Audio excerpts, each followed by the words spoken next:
China's Xi emerges from Communist Party Congress with more power, set for third term. CNN, China's top leader Xi Jinping is set to begin a norm-breaking third term with an even greater concentration of power after retiring key party leaders from the top ruling body to make room for his own allies. The week-long Communist Party Congress concluded Saturday with the in of the ushering in of the new Central Committee Party's 200-member central leadership, which will in turn select a new slate of top leaders on Sunday. Premier Li Keqiang and Wang Yang, neither of whom is seen to have close ties with Xi, is not included in the new Central Committee, meaning they have left China's top ruling body and will go into full retirement.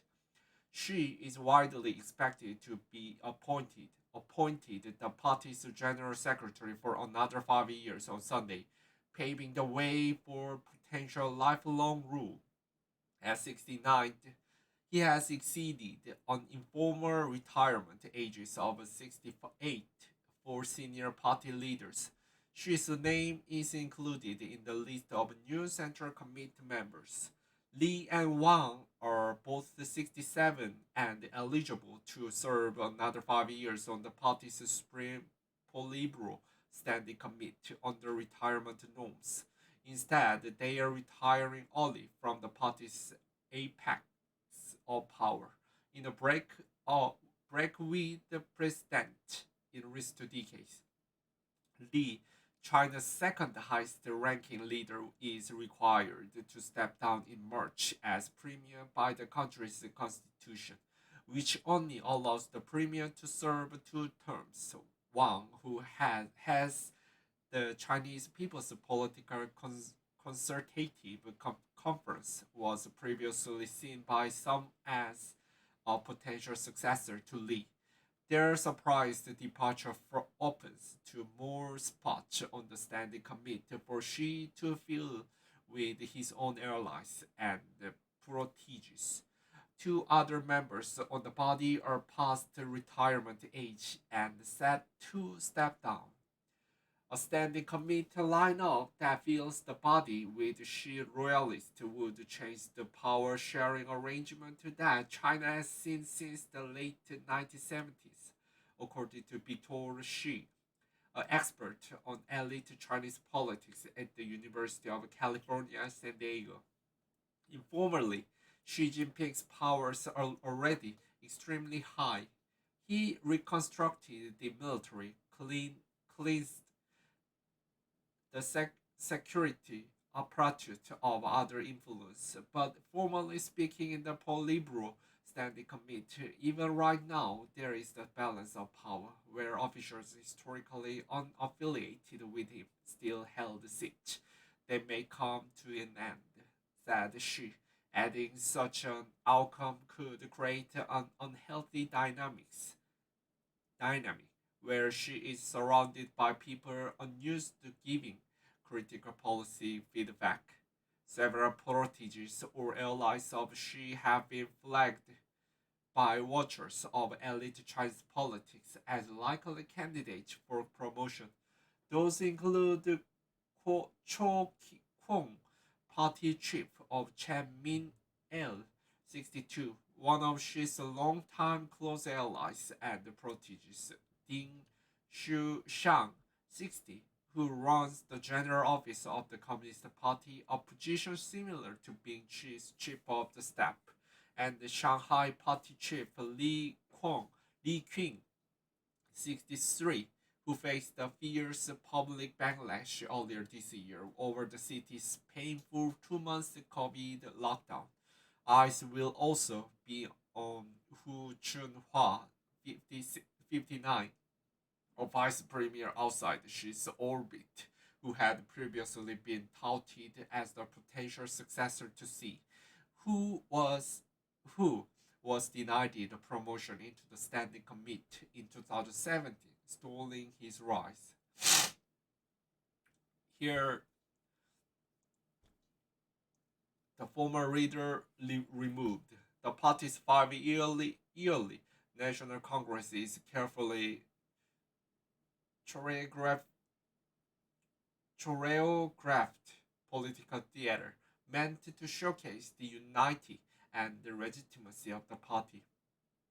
But Saturday's closing ceremony in the Great Hall of the People features the dramatic moment when former top leader Hu Jintao was led out of the event unexpectedly.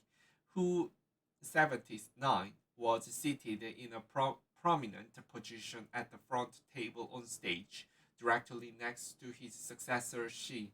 When he was approached by the staff members, according to images and video of the meeting, the circumstances around his departure are unclear, but he appeared initially reluctant to leave. He has been seen in increasingly frail health in public in recent years. CNN was censored on air in China when reporting on Hu's exit due to opacity of Chinese elite politics. The party is unlikely to offer a public explanation on Hu's sudden exit from stage. The dramatic moment is not reported anywhere in Chinese media or discussed on Chinese social media, but it has set up a firestorm of speculation overseas.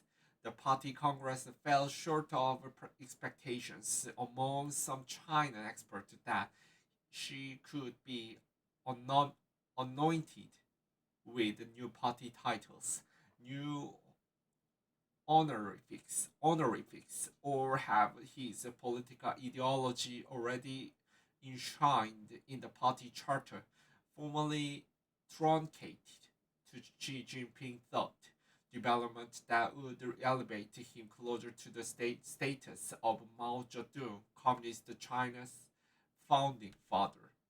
But flurry of Xi's policies and political slogans have been added to the party charter, including phrases that cement his core status in the central leadership and the whole party.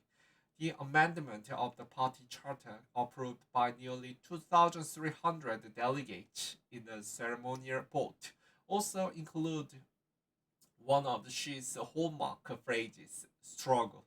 The term is also used by Xi when speaking about the challenges and the perceived threat to the party and the country faces, both at home and abroad. Dare to struggle, dare to win, bury your heads and work hard. Be determined to keep forging ahead, she told the delegates during his closing speech. The party charter was also amended to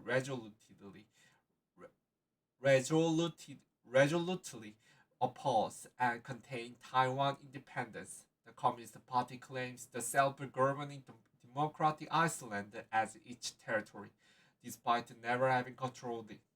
And at the closing ceremony, the delegates also stamped their approval on the party's 19th Central Committee work report, a summary of which was delivered by Xi last Sunday at the opening of the Congress. The work report extolled Xi's leadership, saying the party with him at the core has led China through a grim and complex international situation and the huge risks and challenges that came one after another. Steve Toussaint,